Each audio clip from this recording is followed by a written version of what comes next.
Et pour aborder ce sujet, mesdames et messieurs, nous avons le plaisir d'accueillir au bout du fil Dr Amr Hamed, qui est expert en économie. Bonjour. Bonjour. Alors, Dr Amr, premièrement, quand on parle de cette crise américano-israélo-iranienne, avec le détroit d'Ormuz au centre du conflit, le détroit d'Ormuz est le point de passage d'un cinquième de la consommation mondiale de pétrole et d'une part massive de gaz naturel liquéfié, GNL. Quels sont, selon vous, les scénarios redoutés par les marchés si ce détroit stratégique subit de nouvelles fermetures prolongées? Le Moyen-Orient reste un carrefour stratégique pour le pétrole, bien sûr, le gaz naturel liquéfié aussi et le commerce maritime mondial. Lorsque les tensions augmentent, alors les marchés anticipent des perturbations d'approvisionnement, bien sûr, et aussi les prix de l'énergie deviennent plus volatiles et l'inflation mondiale remonte. Ça, c'est clair, plus ou moins. Et aussi, la croissance économique ralentit dans les pays importateurs d'énergie et les banques centrales peuvent retarder les baisses de taux d'intérêt. Alors l'impact économique dépend surtout de la durée de la crise et de la situation du détroit d'Ormuz, bien sûr, par lequel transite une part considérable, comme vous le savez, du pétrole et aussi du GNL mondiaux. Oui. Le conflit, quand même, on a entendu plusieurs fois parler d'une fin proche de ce conflit. Néanmoins, ce conflit s'étend depuis à peu près le début mars jusqu'à aujourd'hui, le 13 juin. Alors, si vous parlez de possibilité de terminer ce conflit sur le marché international, quelle est la confiance dans les propos de part et d'autre que ce conflit est sur le point d'être terminé? Avant de répondre à votre question, peut-être on doit toucher sur les secteurs qui sont les plus vulnérables, qui sont bien sûr la compagnie aérienne et aussi le transport maritime, les compagnies de logistique, les industries chimiques, les industries lourdes et aussi l'agriculture intensive en énergie. Ces secteurs subissent directement la hausse du carburant. Et on peut aussi parler à propos des autres secteurs, mais pour retourner à votre question, quels scénarios sont probables si les tensions persistent? Alors ici, je peux noter peut-être trois scénarios. Scénario numéro un, c'est d'escalade, si vous voulez, progressive le plus favorable. Ici, on parle à propos de réouverture complète des routes maritimes et le recul du pétrole, la reprise du commerce et le retour de la confiance des marchés. Ça, c'est scénario numéro un. Mais aussi, il y a scénario numéro 2. Je veux dire, si les tensions chroniques sont guerres régionales majeures, les plus probables,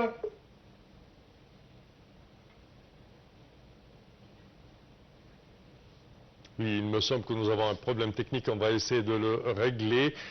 Entre-temps, chers téléspectateurs, nous sommes toujours avec ce sujet de l'économie mondiale et des effets de ce conflit des États-Unis, des attaques des États-Unis et d'Israël sur l'Iran et vice-versa. Alors, le conflit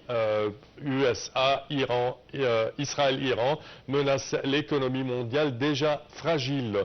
La croissance économique mondiale en 2026 et avant ce conflit déjà avait atteint un ralentissement structurel s'établissant entre 2,6% et 3,3% selon le FMI, le Fonds monétaire international et la BM, la Banque mondiale. Alors, chers téléspectateurs, il est également on me souffle à l'écouteur que notre invité est de retour avec nous, Dr Amr Hamed, qui est expert en économie via Zoom. Dr Amr, vous m'entendez? Oui, oui, je vous entends maintenant. Oui. Oui, alors on parlait tout à l'heure des scénarios d'un ralentissement de ce conflit et d'une prolongation plutôt de ce conflit. Vous parliez tout à l'heure de trois scénarios. Le premier, vous l'avez déjà mentionné. Une petite question m'agite un tout petit peu, c'est que les prix qui haussent, qui dépassent $100 le baril de Brent ou de pétrole, ces prix sont, je dirais, un tout petit peu sous contrôle. On a l'impression que les prix ne se dégringolent pas. Il y a toujours un retour au-dessous de la centaine de dollars de barils. Vous voyez cela comment? Parce que d'habitude, quand il y a des conflits qui affectent le pétrole, les prix augmentent et ne diminuent pas. Encore une fois, pour toucher votre question, je préfère terminer les trois scénarios, mais je vais répondre à votre question aussi. Alors, en résumé, le scénario, le scénario numéro 1 qu'on a déjà expliqué, c'est le d'escalade progressive. Scénario numéro 2, c'est les tensions chroniques sans guerre régionale majeure, et ça, c'est peut-être le plus probable. Je veux dire ici, les prix de l'énergie durablement élevés, ça répond plus ou moins à votre question, et aussi l'inflation persistante, la croissance mondiale plus faible et le renforcement des investissements dans la sécurité énergétique. Le scénario numéro 3, alors ça, c'est l'escalade régionale prolongée, et ici le pétrole en dessus de 110 à $140 pour répondre maintenant à votre question, les récessions dans plusieurs économies importatrices et aussi la forte inflation mondiale et, si vous voulez, ce qu'on peut appeler la reconfiguration accélérée des chaînes d'approvisionnement. Pour toucher en plus à votre question, alors, parce qu'on parle à propos d'une région de 110 à $140 par baril, par exemple. Oui. Alors, quel est l'impact attendu de ça sur le transport maritime et l'assurance maritime aussi? C'est probablement l'un des secteurs ou deux secteurs les plus touchés, et les conséquences observées incluent l'explosion des primes d'assurance, ce qu'on appelle le war risk, et aussi l'augmentation du coût des affrètements et les réductions du nombre de navires prêts à traverser certaines zones et la hausse du coût du fret mondial. Certaines estimations indiquent que les primes de risque de guerre ont augmenté de plusieurs centaines. Peut-être on va voir, je ne veux pas dire 1000%. Ça, c'est à propos du secteur, le transport maritime et l'assurance maritime. Mais aussi à propos des investisseurs et comment ils vont réagir à propos du dollar comme valeur réfugiée, si vous voulez, lors des crises géopolitiques. L'or est traditionnellement recherché et aussi le dollar américain se renforce souvent, les obligations souveraines américaines attirent les capitaux et dernièrement les marchés boursiers deviennent plus volatiles. Alors, les investisseurs ici cherchent à protéger leur capital contre l'inflation, numéro 1, l'inflation, numéro 2, les risques géopolitiques et numéro 3, les ralentissements économiques. L'or reste généralement le principal bénéficiaire lorsque l'incertitude s'installe durablement. Au-delà du pétrole, la région est un exportateur clé de soufre d'urée pour les engrais et de hélium, alors crucial pour les semi-conducteurs. Comment la pénurie de ces matières premières risque-t-elle de gripper les chaînes de valeur technologiques et agricoles mondiales et leur effet sur le citoyen du monde? Ça c'est une question qui a peut-être, vous avez besoin de quelqu'un qui est plus spécialisé dans les études politiques plus qu'économiques. Parce que de point de vue économique, on peut seulement analyser les trois scénarios que je viens de noter, mais à l'heure actuelle, le scénario le plus plausible semble être celui d'une période prolongée de tension sans fermeture durable et totale des routes énergétiques, ce qui impliquerait quelques dimensions. Premièrement, une croissance mondiale plus faible, une inflation plus élevée qu'attendue, un pétrole relativement cher et un renforcement du rôle de l'or et finalement une accélération des stratégies de diversification énergétique et logistique. J'essaie de vous répondre de point de vue économique, oui. Mais peut-être les échelles politiques sont... vraiment, je ne peux pas rentrer dans ces échelles politiques parce que ce n'est pas mon spécialité comme professeur d'économie. Parfait. Quand on parle également des analyses, les analyses suggèrent que la flambée des coûts énergétiques pourrait ralentir les investissements dans les centres de données et de la high-tech qui portent la croissance récente. Alors ce conflit peut-il briser le boom de l'intelligence artificielle, soi-disant?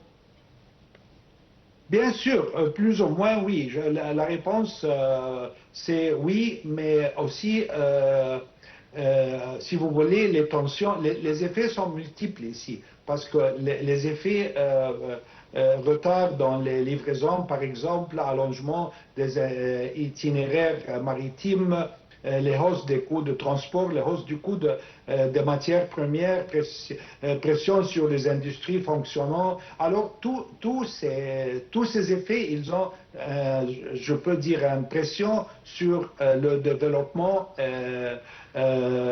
technique, plus ou moins, oui. Ce qu'on appelle les développements dans les études informatiques, plus ou moins. Alors, bien sûr, on va voir des développements accessibles oui. Et plus développés dans ces directions. Oui.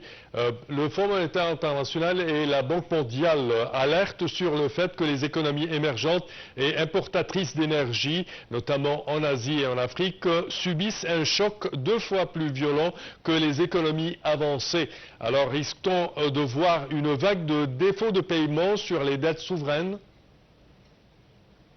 Bien sûr. Alors, et si on peut parler aussi si vous voulez, les répercussions sur les prix alimentaires et les matières premières, bien sûr, et ça va pour quelques pays, comme spécialement les pays en processus de développement, comme peut-être l'Égypte, ça va bien sûr avoir un effet direct sur les dettes souveraines. Oui. Contrairement aux crises des années 1970 où les exportateurs de pétrole s'enrichissaient lors de hausses de prix, la paralysie logistique actuelle fait que certains producteurs ne peuvent même plus exporter leurs ressources. Comment ce changement de paradigme modifie-t-il la stabilité financière du Moyen-Orient, soi-disant? Comme vous venez d'expliquer, le paradigme est tout à fait différent parce que les années 70 sont tout à fait différentes de ce oui. Qui se passe maintenant, même à propos de ce qu'on appelle les guerres. Parce que les guerres, même pendant les années 70, sont tout à fait, je parle à propos du Moyen-Orient, oui. Sont tout à fait différents des guerres modernes où tout ce qui se passe, ce ne sont pas des armées, des coups militaires qui passent d'un pays à l'autre. Non, c'est tout à fait différent. Maintenant, c'est la technologie, c'est la guerre technologique. Alors, oui. c'est différent, plus ou moins. Mais les faits, si vous voulez une réponse directe, les faits des guerres technologiques sont plus grands que les guerres traditionnelles à propos des années 70, disons. Oui.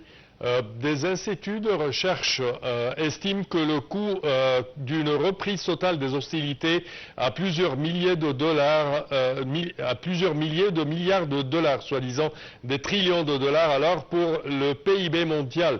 Pouvez-vous nous chiffrer ce que les économies appellent aujourd'hui le dividende de la diplomatie? Je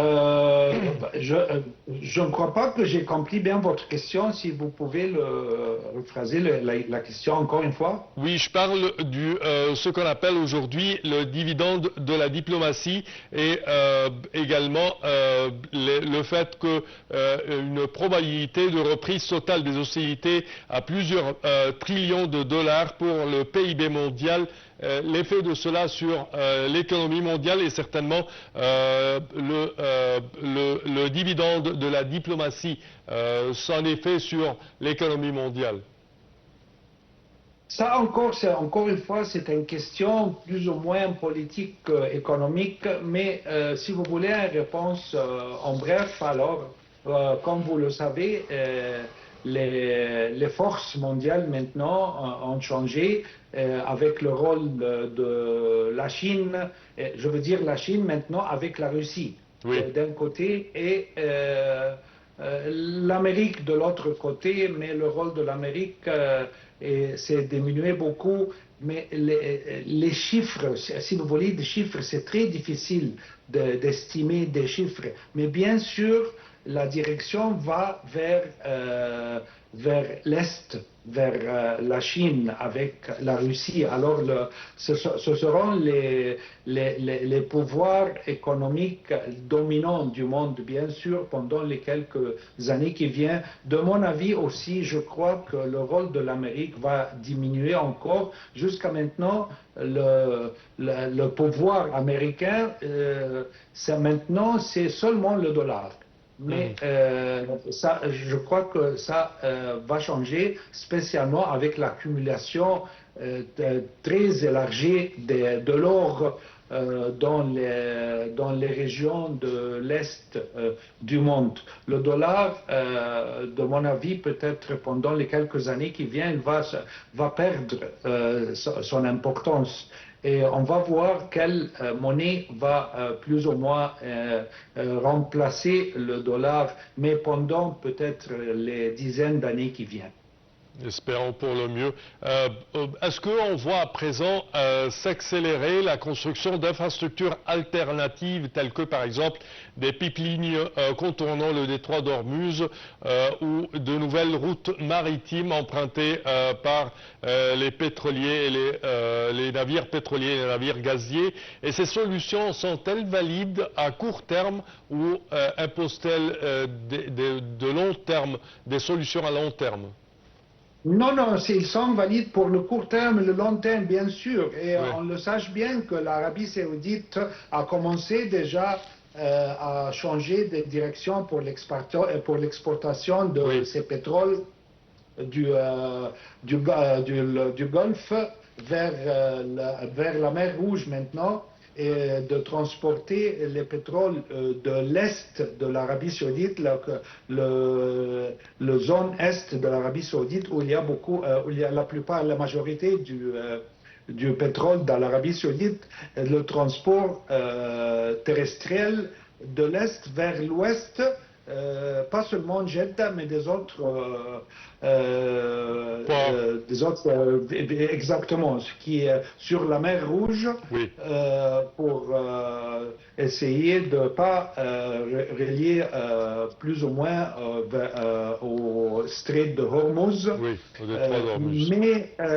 Mais de point de vue égyptien, je crois que maintenant l'Égypte a une très grande opportunité et notre gouvernement doit prendre des actions très vite, très rapides d'exploiter cette opportunité, parce que maintenant le rôle du canal de Suez peut être pas seulement doublé, mais plus que doublé.